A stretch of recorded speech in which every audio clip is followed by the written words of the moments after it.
جوابهای سؤالات بی جواب شدی. سلام بر تو که در آسمان علم و ادب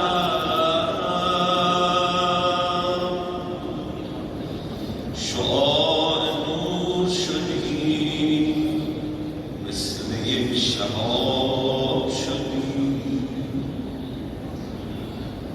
به خاک کشور ایران دو نور تابان شد،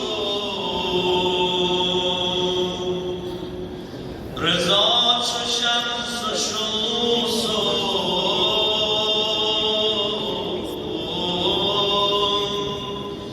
تو آفتاب شدی.